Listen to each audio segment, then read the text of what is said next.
जय माँ पार्वती भवानी शंकर। श्री शिवाय नमस्तुभ्यम। हरितालिका व्रत की आप सभी सुहागिन महिलाओं को ढेर सारी शुभकामनाएं। हमारी बहनों को श्री हरितालिका तीज की ढेर सारी शुभकामनाएं। आज मैं हरितालिका व्रत की कथा कहने जा रही हूँ, जिसे आप अपने फ़ोन पे पूजा करते हुए इसे लगाकर सुन सकती हैं। हरितालिका तीज सन 2025 में 26 अगस्त को मनाया जाएगा। इस दिन सुहागिन महिलाएं सुबह में सरगी खाकर और दिन भर निर्जला व्रत करती हैं पति की लंबी उम्र के लिए, और अगले दिन चने को भिगोकर उसका घुघरी निगलकर और 5 कहानियाँ सुनकर गौरा पार्वती जी का, और फिर उसके बाद अपना व्रत खोलती हैं। चलिए, तो कथा इस प्रकार है। मंदार के फूलों की माला से गुथी वेड़ी और दिव्य वस्त्रों से सुसज्जित माँ पार्वती जी तथा जटाओं पर शोभित अर्धचंद्र कपालों की माला धारण किए दिगंबर शिव को मैं नमस्कार करती हूँ।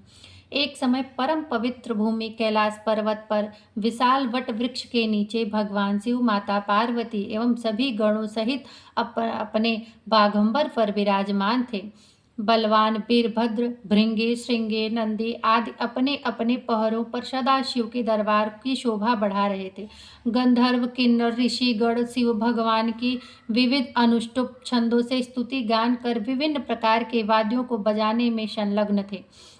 उसी सुअवसर पर माता पार्वती जी ने भगवान शिव जी से दोनों हाथ जोड़कर प्रश्न किया कि हे महेश्वर, मेरे बड़े सौभाग्य हैं जो मैंने आप सीखे अर्धांगिनी पति को वरण किया। यदि आप मुझ पर प्रसन्न हो तो क्या मैं यह जान सकती हूँ कि मैंने वह कौन सा पुण्य दान किया है जिससे आप जैसे जगत के स्वामी पति रूप में मुझे प्राप्त हुए हैं। आप अंतर्यामी हैं, यह मुझ दासी को बताने की कृपा करें।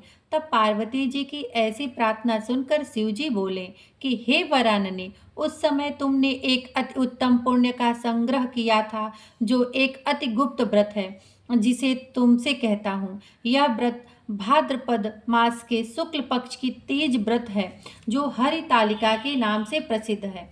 यह व्रत जैसे तारागणों में चंद्रमा, नवग्रहों में सूर्य, वर्णों में ब्राह्मण, नदियों में गंगा, पुराणों में महाभारत, वेदों में साम, इंद्रियों में मन, ऐसा यह व्रत श्रेष्ठ है। जो तीज हस्त नक्षत्र युक्त पड़े तो वह और भी महान पुण्यदायक होता है। ऐसा सुनकर श्री पार्वती जी ने पूछा कि हे महेश्वर, मैंने कब और कैसे यह व्रत किया है, विस्तार के साथ श्रवण करना चाहती हूँ। कृपा करके आप मुझे यह बताएं, इसे सुनने की बहुत इच्छा हो रही है। इतना सुनकर भगवान शंकर जी बोले कि हे उमा, भारतवर्ष के उत्तर में यह तो हिमालय श्रेष्ठ पर्वत है। यह नाना प्रकार के धन संपदा, खनिज, वनस्पति, औषधियों से युक्त है। यह हिम शिखरों वाली चोटियों रूपी भुजाओं से आकाश को छूता है और गंगा के कल कल शब्द से शब्दायमान रहता है। यहाँ नाना प्रकार के पशु पक्षी विचरते हैं। इसके राजा का नाम हिमालय था। वहां उनके गृह में तुम भाग्यवती रानी मैना से पैदा हुई थी। तुमने बाल्यकाल से ही मेरी आराधना प्रारंभ कर दिया था। कुछ आयु बढ़ने पर तुमने हिमालय की दुर्गम गुफाओं में जाकर सहेलियों सहित मुझे पाने हेतु 12 वर्ष का तप आरंभ किया। तुमने ग्रीष्म ऋतु में बाहर चट्टानों पर आसन लगाकर तप किया, वर्षा ऋतु में बाहर पानी में तप किया, हिम ऋतु में पानी में खड़े होकर मेरे ध्यान से में संलग्न रही। इस प्रकार 6 ऋतुओं में तपस्या कर ली, और जब भी मेरे दर्शन न मिले तब तुम ऊर्ध्वमुख होकर केवल वायु सेवन की, फिर वृक्षों के सूखे पत्ते खाकर इस शरीर को क्षीण किया। तुम्हारी इतनी कठिन तपस्या करने पर भी मैं उस उपयुक्त समय की प्रतीक्षा करता रहा जब तुम्हारी तपस्या और अधिक कठोर हो और तुम्हारे पिता के हृदय में तुम्हारे विवाह का विचार उत्पन्न हो। एक दिन तुम्हारे तेजस्वी स्वरूप और तुम्हारी विवाह योग्य आयु देखकर तुम्हारे पिता को चिंता होने लगी कि तुम मुझे अपनी ऐसी कन्या के लिए उपयुक्त वर की खोज करनी चाहिए। उन्हीं दिनों नारद जी भ्रमण करते हुए हिमालय क्षेत्र में आए और वहां तुमको देखा। यह जानकर कि तुम राजा हिमांचल की पुत्री हो, वे तुम्हारे पिता के यहाँ गए। राजा ने अति हर्ष के साथ महर्षि का स्वागत किया, पूजन किया और उन्हें योग्य आसन देकर उनसे उपस्थित होने का कारण जानना चाहा कि इच्छुक हुए। नारद जी की बातें तो सदा ही निराली होती हैं। उन्होंने तुम्हारे पिता से प्रश्न किया कि आप बताएं, आपके मुखमंडल पर चिंता की रेखाएं क्यों हैं? राजा ने कहा, हे तपोधन, तुम मेरी पुत्री को देख चुके हो। मुझे उसके लिए योग्य वर की चिंता सता रही है। इस पर नारद जी ने तुरंत कहा, मैं अभी वैकुंठ से आ रहा हूँ। मेरी सम्मति यदि आपको स्वीकार हो तो आपकी पुत्री के लिए वैकुंठ निवासी शेष शैया पे शयन करने वाले भगवान विष्णु योग्य वर होंगे। वे आपकी कन्या का वरण स्वीकार कर लेंगे। इस पर तुम्हारे पिता आनंदित हुए और बोले, यदि विष्णु भगवान को मेरी कन्या स्वीकार हो तो मेरा तो सौभाग्य ही है। मैं अवश्य ही अपनी कन्या उमा का वागदान कन्यादान विष्णु जी को करूंगा। नारद जी तो ऐसा सुनकर बैकुंठ चले गए। इधर तुम्हारे पिता महाराज हिमांचल ने प्रसन्नता के साथ तुम्हें यह समाचार सुनाया कि विष्णु जी से तुम्हारा विवाह मैंने निश्चय कर दिया। ऐसा सुनते ही तुमने महान दुख में अपने को पाया और पिता के चले जाने के पश्चात तुम अत्यंत व्याकुल हो विलाप करने लगे, प्राण त्यागने की बात सोचने लगे। जब तुम्हारी सखी ने तुम्हें इस प्रकार दुखी देखा तो कारण पूछा।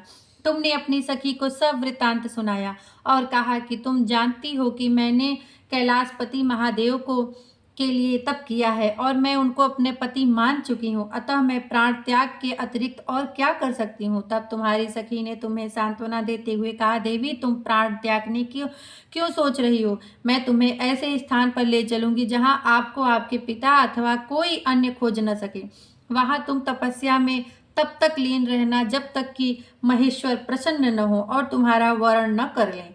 इस प्रकार सहमति बनाकर तुम अपनी सखियों के साथ नदी के तट पर एक गुप्त गुफा में प्रवेश कर वहां मेरे नाम की तपस्या करने लगी। भाद्र पक्ष शुक्ल की हस्त नक्षत्र युक्त तृतीया को तुमने उपवास रखकर बालू से शिवलिंग की स्थापना की और पूजन कर रात्रि जागरण किया। जब तुम्हारी तपस्या और व्रत पूजन में से मैं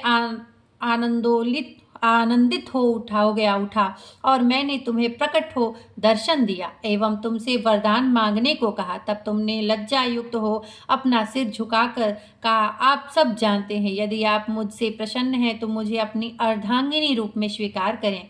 तब प्रसन्न हो मैंने तुम्हारी मनोकामना की पूर्ति करने का स्वीकार कर लिया और कैलाश लौट आया।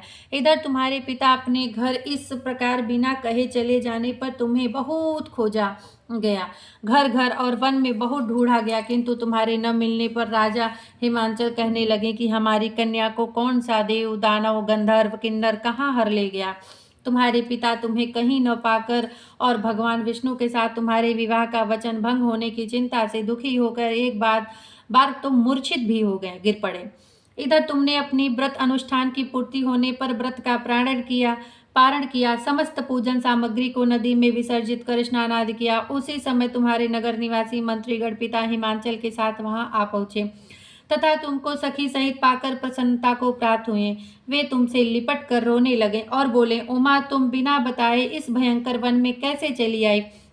सिंह, व्याघ्र, सर्प, भालू हिंसक जीवों का निवास है, यहाँ तुम कैसे अब तक रह सकी? चलो अब घर चलो, देखो तुम्हारी माता आदि सभी तुम्हारे लिए प्रकार चले आने से बहुत दुखी हैं। यह सुनकर तुमने कहा, पिताजी, आपने जो मेरा विवाह विष्णु जी के साथ करना स्वीकार किया, इससे मैं इसी वन में रहने को अपने प्राण विसर्जित करूंगी। मैं सदा शिव शंकर को अपना पति मान चुकी हूँ और उन्होंने भी मुझे वरण करना स्वीकार कर लिया, अतः हे तात, मुझे घर चलने को मत कहो। ऐसा सुनकर महाराज हिमांचल दुखी हुए और बोले कि हे पुत्री, तुम शोक मत करो, मैं तुम्हारा विवाह भगवान विष्णु के साथ कदापि नहीं करूंगा और तुम्हारा अभिष्ट वर जो तुम्हें प्राप्त हो चुका है उन्हीं सदाशिव के साथ ही तुम्हारा विवाह करूंगा। अब घर चलो। इतना सुनकर तुम खुशी खुशी अपनी सहेलियों के साथ नगर में गई और अपनी माता तथा सहेलियों से मिली। सभी ओर आनंद और प्रसन्नता छा गई। एक शुभ मुहूर्त में वेद विधि विधान के साथ तुम्हारे पिता हिमांचल और माता महारानी मैना ने हमारे साथ तुम्हारा विवाह कर दिया। हे पार्वती, उसी व्रत के प्रभाव से तुमने ऐसे सौभाग्य को प्राप्त किया। यह व्रतराज मैंने अब तक किसी को नहीं बताया। हे सौभाग्यशालिनी, सहेलियों ने जो तुम्हारा हरण किया, हिमालय की गुफा में लेकर तीज के दिन जो मेरा व्रत कराया, इसी से इस व्रत का नाम हरितालिका तीज व्रत पड़ा और सब व्रतों को व्रतराज माना गया। भोलेनाथ शिव शंकर से यह सब प्राचीन कथा सुनकर माता पार्वती अति प्रसन्न हुई और बोली कि प्रभु, आपने मेरे साथ अपने मिलने की कथा सुनाकर मुझे प्रसन्न किया, पर इस व्रत के करने का जो विधान है वह इससे प्राप्त होने वाला फल भी मुझे बताएं। कृपा करके मुझे इसके करने की विधि तथा अलग अलग फल भी सुनाएं। इतना सुनकर भगवान सदाशिव ने कहा, प्रिय, मैं इस व्रतराज का विधान और फल तुम्हें बताता हूँ। यह व्रत सौभाग्यशाली नारियों व सुंदर गुणवान पति चाहने वाली कन्याओं को करना चाहिए। भाद्रपद के शुक्ल पक्ष की द्वितीया की शाम को आरंभ करते हुए इस तीज के व्रत को धारण करें। व्रत निराहार अर्थात बिना आहार के करना चाहिए और निर्जला करना चाहिए। भगवान शिव पार्वती के स्वर्ण एवं मिट्टी की प्रतिमाओं को एक सुंदर वेदी पर स्थापित करें। केले, पुष्प आदि के खंभे स्थापित करके रेशमी वस्त्र के चंदो व ताने किस फिर स्तुति गान, वाद्य, भेरी, शंख, मृदंग, झांझ आदि से रात्रि जागरण करना चाहिए। प्रातः काल भगवान शिव के पूजन के बाद फल, फूल, पकवान, लड्डू, मेवा, तरह तरह के भोग की सामग्री समर्पित करें। फिर ब्राह्मण को द्रव्य, अन्न, वस्त्र, पात्र आदि का दान श्रद्धायुक्त देना चाहिए। भगवान शिव को हर वस्तु पंचाक्षरी मंत्र से ओम नमः शिवाय कहकर अर्पण करना चाहिए। प्रार्थना के समय अपनी इच्छा जो हो उसे बोलना चाहिए। भगवान के सामने प्रेषित अपनी प्रार्थना को कहने चाहिए। फिर प्रणाम करके फिर माता पार्वती जी से अपने सुखी सौभाग्य जीवन की कामना करनी चाहिए और इस प्रकार स्तुति करना चाहिए। जय जग माता मेरे भाग्य विधाता, तुम हो पार्वती शिव की प्यारी, तुम माता आनंद पुरारी। सती संतो मेरे तुम्हारी, जय हो आनंद दाता। जय जग माता मेरी भाग्य विधाता। भक्ति से तुमको पाऊं कर दो पूर्ण बात। हे माता, यही भाव रख करके प्रार्थना करनी चाहिए। प्रार्थना के बाद पुष्पों को दोनों हाथों से लेकर पुष्पांजलि समर्पित करें। फिर चतुर्थी को शिवलिंग, नदी या तालाब में विसर्जित करें। फिर 3 ब्राह्मणों को भोजन करा के दक्षिणा देवें। इस प्रकार यह व्रत पूर्ण करने से नारी सौभाग्यवती होती हैं तथा धन व पुत्र पौत्रों से सुखी होकर जीवन व्यतीत करती हैं। कन्याओं को व्रत करने से कुलीन, विद्वान, धनवान व वर प्राप्त होने का सौभाग्य मिलता है। हे देवी, जो सौभाग्यवती नारी इस व्रत को नहीं धारण करती हैं वह बार बार वैधव्य एवं पुत्र शोक को प्राप्त होती हैं।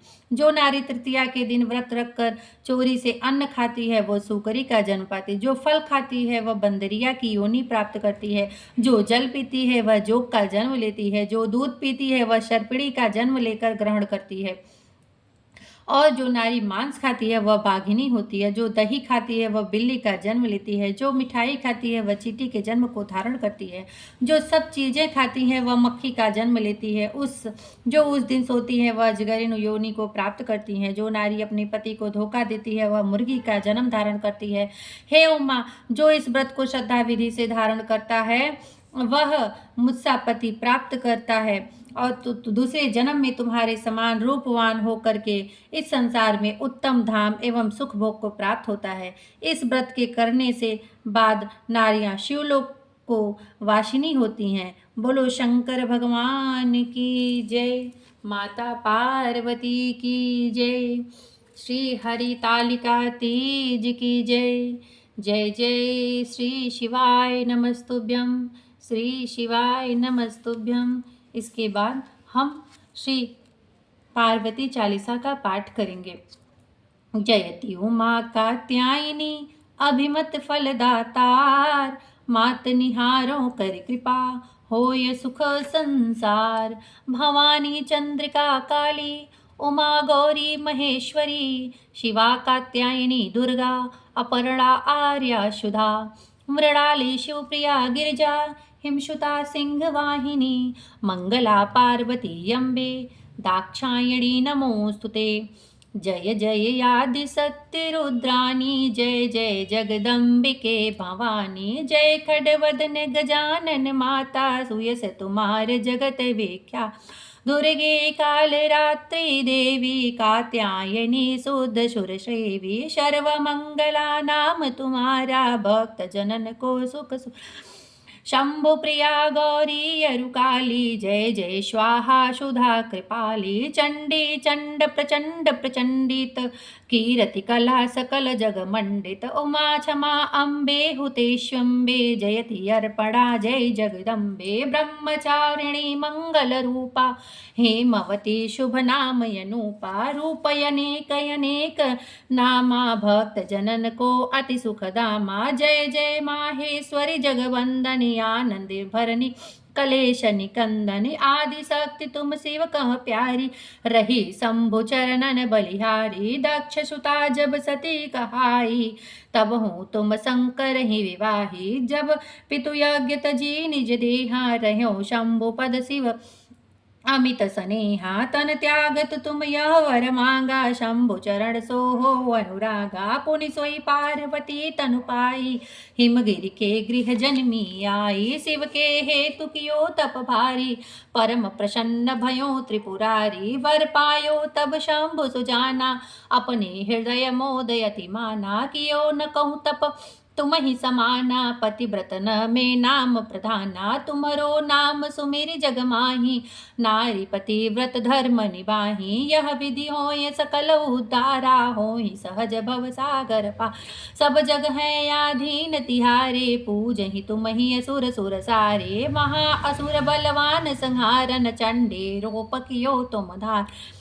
शंभु निशुंभ सुर संहारे संकट से सब देव उबारे। संतत तुम ही सिद्ध सुर सर्वा किन्नर यक्ष नाग गंधर्व। महिमा महा तुम्हारी पावनी पाप साप त्रियतापन सावनी। जो कोई ध्यान निहातिहारो लावे सुख संपत्ति नाना विधि पावे। जो कोई सेवा करे तुम्हारी सानुकूल ही रहे पुरा। दह के मन वांछित वरदाना करहु भक्त को तुम कल्याणा। महिमा विदित सकल जगमा तुम समदयावंत को नाही। जयति जयति अम्बे कात्यायनी शक्ति भक्ति अरु मुक्ति प्रदान। जयति जयति जय आरति हरणी जयति जयति जय मंगल करणी। जयति जयति जय सुख संचरणी निज भक्तन के सब दुख हरणी। की जय कृपा दृष्टि कल्याणी सुनहु दास की आरति बा। करहु हृदय में ज्ञान प्रकाशा करहु बेगी संकट को नासा। संकट काल मनावहु तो ही दास जानी अपनावहु मोह। जयति जयति जननी जगदम्बा कृपा करहु माता अविलंबा। जो जन ध्यान तिहारो धरि है भव सागर से पार उतरी है। सहज ही हो ये सकल दुख नासा हो ये हृदय में ज्ञान प्रकाशा। पढ़े नियम से जो चालीसा दुख विन से सब विश्व विषा। जो सतबार पढ़े चितलाई पढ़े सकल विधि से प्रभुताई। सुख पावे संपत्ति लहे प्रगटे भाव पवित्र। सकल भांति संसार में वैभव बढ़े विचित्र। श्री पार्वती चालीसा के पश्चात हम श्री शिव जी का आरती करेंगे। जय शिव ओंकारा स्वामी हरि शिव ओंकारा। ब्रह्मा विष्णु सदाशिव अर्धांगी धारा। ओम जय शिव ओंकारा। एकानन चतुरानन पंचानन राज स्वामी पंचानन राजय। हंसासन गरुड़ासन वृषवाहन साजय। ओम जय शिव ओंकारा। दो भुज चार चतुर भुज दस भुजयति शोहे बाबा दस भुजयति शो। तीनों रूप निरखता शिव जी का रूप निखरता त्रिभुवन जन मोहे। ओम जय शिव ओंकारा अक्षमाला वनमाला मुंडमाला धारी बाबा मुंडमाला धारी।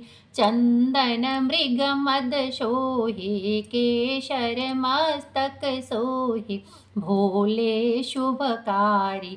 ओम जय शिव ओंकारा श्वेतांबर पीतांबर बागंबर अंगे बाबा बागंबर अंगे। सनकादिक ब्रह्मादिक भूतादिक संगे। ओम जय शिव ओंकारा करके मध्य कमंडल चक्र त्रिशूल धरता बाबा चक्र त्रिशूल धरता। जग करता जग हरता जग पालन करता। ओम जय शिव ओंकारा ब्रह्मा विष्णु सदाशिव जानत अविवेका स्वामी जानत अविवेका। प्रणवाक्षर के मध्य प्रणवाक्षर के मध्य यह तीनों एका। ओम जय शिव ओंकारा त्रिगुण स्वामी जी की आरती जो कोई नर गावे हो बाबा प्रेम सहित गावे। कहत शिवानंद स्वामी भजत हरि हर स्वामी मन वांछित फल पावे। ओम जय शिव ओम जय शिव ओंकारा स्वामी हर शिव ओंकारा ब्रह्मा विष्णु सदाशिव अर्धांगी धारा। ओम जय शिव ओंकारा। उसके बाद हम कपूर से आरती करेंगे और भगवान से क्षमा प्रार्थना करके अपना मनोकामना जो भी होगा उसको बोलेंगे। धन्यवाद। अगर आप सबको हमारा यह वीडियो पसंद आया हो तो प्लीज़ लाइक करें, सब्सक्राइब करें, बेल आइकन बटन को दबा दें ताकि हम जो भी वीडियो बनाएं आप सबको नोटिस मिलता रहे।